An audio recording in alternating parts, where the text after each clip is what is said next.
السلام علیکم. میں ہوں آپ کا میزبان شبیر کاظمی. ویلکم ٹو آج یوٹیوب چینل. آج سنڈے کا دن ہے اور ہم اس وقت جب یہ تقریباً دوپہر کا وقت ہے یہ پروگرام ریکارڈ کر رہے ہیں تو اس وقت ابھی میں نے ریکارڈنگ سے پہلے جو چیز دیکھی کہ کتنے حد تک رزلٹ آ گئے ہیں تو کم از کم ایک چیز کا تو یقین ہو گیا کہ ابھی تک 100% رزلٹ کا اعلان الیکشن کمیشن کی طرف سے باقاعدہ نہیں کیا گیا. اب ایک سوال جو پبلک کے دل میں ہے، اینالسٹ کے دل میں ہے، ایون جو لوکل اینڈ فارن میڈیا، اس کا ایک سوال یہ آ رہا ہے کہ جب 8 فروری کو الیکشن مکمل ہو گئے تو اس وقت تقریباً 50-60 گھنٹے گزرنے کے بعد یا اس سے بھی زیادہ گزرنے کے بعد رزلٹ کیوں نہیں اناؤنس ہو گئے. اس سلسلے میں جو 3-4 موٹی وجوہات سمجھ میں آتی ہیں وہ یہ ہے کہ بہرحال الیکشن کے بارے میں شروع میں تو لوگوں کے دل میں بڑی انسرٹنٹی تھی. پھر یہ ہوا کہ الیکشن ہوں گے، اس کے بعد لوگوں کا یہ الیکشن تھا کہ الیکشن کے رزلٹس کیا آ سکتے ہیں، اور وہی الجھن آج بھی برقرار ہے. اور رزلٹس کے اعلان میں جو سب سے بڑی تاخیر کا سبب لوگوں کی سمجھ میں آتا ہے وہ یہ کہ الیکشن کمیشن اور جو مینیجرز تھے انہوں نے ایک بساط بچھائی تھی جس کے ذریعے مختلف پارٹیز کو ایک سرٹن لیول آف ووٹس کی ایلوکیشن ہونی تھی یا اس سے زیادہ ان کو نہیں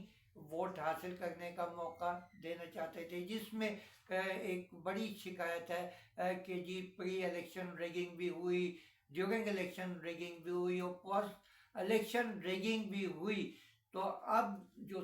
سب سے بڑا لوگوں کے ایک شکایت آ گئی ہے کہ الیکشن اچھے خاصے ٹرانسپیرنٹ تھے، رزلٹ بھی بر وقت چینلز نے دینے شروع کر دیے، لیکن پھر اچانک کون سی افتاد آ پڑی کہ رزلٹس کو روکنا پڑ گیا، سلو کرنا پڑ گیا. اور بہت سارے لوگ جو ہم دیکھتے ہیں شکایتیں کہ رزلٹ کی ٹیمپرنگ بھی کی گئی. تو یہاں ایک سوال جو نظام کے متعلق اٹھ رہا ہے کہ کیا یہاں وہ لوگ ابھی بھی جو ڈومیننٹ کنڈیشن میں تھے جو الیکشنز کو بہرحال اپنی پسند کا رزلٹ پہ لانا چاہتے تھے. لازم بات ہے اگر وہ لوگ ابھی بھی موجود ہیں تو ان کی وہ جو ٹیکٹکس ہیں وہ آپ کو سامنے دکھائی دے رہی ہیں کہ الیکشن کا رزلٹ دیر سے آئے. اور بالخصوص کراچی والوں کا جو ایک بہت ہمیشہ کی شکایت ہے کہ کراچی اتنا آرگنائز، اتنا سب کچھ ہونے کے باوجود، ہر چیز ہونے کے باوجود 48 گھنٹے 72 گھنٹے تک کراچی کے رزلٹ نہیں آئے. تو آخر یہ ایک بہت بڑا سوالیہ نشان ہے مینیجرز کے اوپر کہ ان سے کیا وجہ تھی کہ یہ ٹائم پہ نہیں ہوئے. اب سوال یہ ہوتا ہے کہ جو اس وقت ہے کہ جی گورنمنٹ کون بنائے گا. دیکھیے اس وقت دو تو بہرحال پولیٹیکل پارٹیز سامنے ہیں، ان کے رزلٹ بھی آپ مجھ سے اور دنیا سے بہتر سمجھتے ہیں کیونکہ آپ جتنے، میں جو اپنے ویورز کو کہہ رہا ہوں، جتنے مائنیوٹلی آپ دیکھ رہے ہیں کہ آپ کو پتہ ہے کہ اس وقت کون سی پارٹی کس پوزیشن پہ. لیکن بہرحال دو بڑی پارٹیاں سامنے ہیں، لیکن ان کے رزلٹ سے جو چیز سمجھ میں آتی ہے کہ نہ تو پی پی پی نہ پی ایم ایل این اس پوزیشن میں ہیں کہ بذات خود حکومت بنا سکیں. اور بہرحال جو ایک تھا کہ پی ٹی آئی کا تو نام ہی اس میں فی الحال نہیں ہے، لیکن یہ کہ جو پی ٹی آئی کے لوگوں نے کنٹیسٹ کیا ان کا ضرور ذکر ہے، اور ان کے بارے میں یہ بھی کہا جا رہا ہے کہ انہوں نے اچھی خاصی ایک سگنیفیکنٹ پرسنٹیج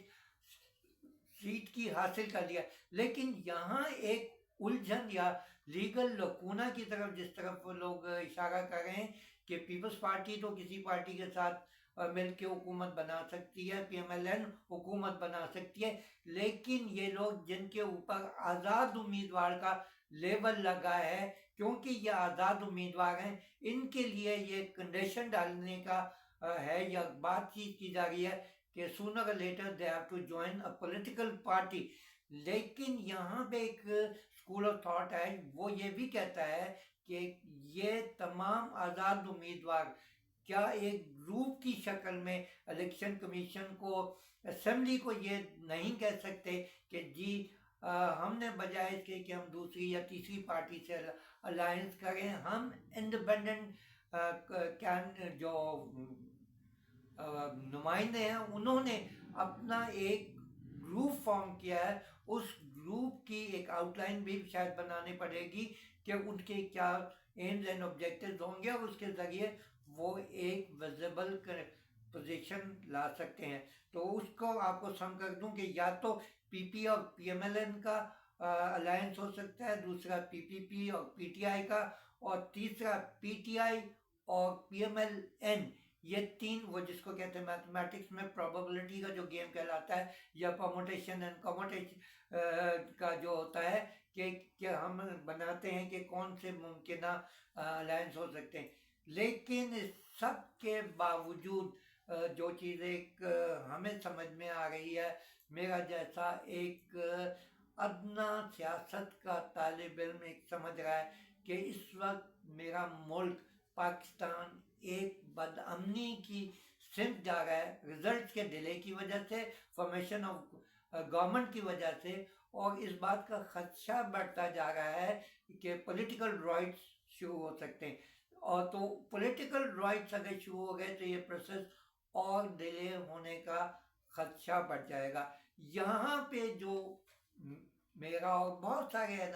اینالسٹ کا ایک پوائنٹ آف ویو ہے کہ اس وقت تمام پولیٹیکل پارٹیز کو اپنا جو وہ کندھے پہ دشمنیوں کا بوجھ لے کے گھوم رہے ہیں اس کو 2 سیکنڈ کے لیے سائڈ پہ رکھنا ہوگا. اپنی نیشنل پرائیورٹیز ڈٹرمن کرنی ہوگی کہ پاکستان بچانے کے لیے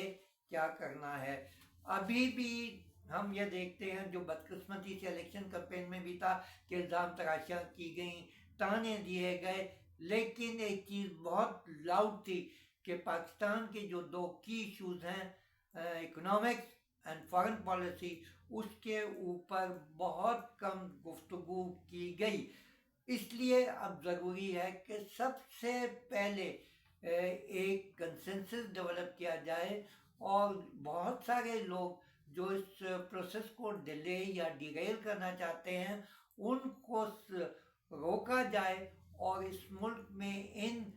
3 گروپس کو، میں تو ان کو، کیونکہ پی ٹی آئی کو میں پارٹی فی الحال نہیں کہہ رہا کیونکہ ان کی باقاعدہ ایک الیکشن کے تحت وہ نہیں آئے، وہ ابھی بھی ایک لوز فارمیشن ہے یا گروپ ہے. تو ان تینوں گروپ پی پی پی، پی ایم ایل این اور پی ٹی آئی کے لیے ضروری ہے کہ اپنے دشمنی کا جو بیگیج کندھے پہ لے کے گھوم رہے ہیں اس کو 2 منٹ کے لیے سائڈ پہ رکھیں، اور پاکستان کے بارے میں سب سے پہلے سوچیں. یہ وقت ہے جہاں میں اپنے ناظرین کو ایک بار پھر ایک بہت پرانا نعرہ یاد دلاتا ہوں جب کہا جاتا تھا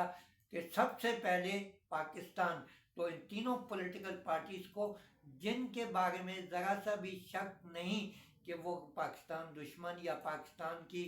جو سسٹم ہے اس کو ڈیریل کرنا چاہتی ہیں، ہم اس بات کو من و ان ماننے کے لیے تیار ہیں کہ تینوں گروپ پاکستان کو مستحکم بنانا چاہتے ہیں. تینوں گروپ پاکستان کی معاشی ترقی کا چاہتے ہیں، اور تینوں گروپ انٹرنیشنل کمیونٹی میں پاکستان کو ایک معتبر اور عزت دار مقام دلانا چاہتے ہیں. تو اس لیے ضروری ہے کہ سب سے پہلے جس قدر جلدی ممکن ہو گورنمنٹ کی فارمیشن کی جائے. اور جو پوائنٹ میں نے کہا کہ پی ٹی آئی کا جو ایک گروپ ہے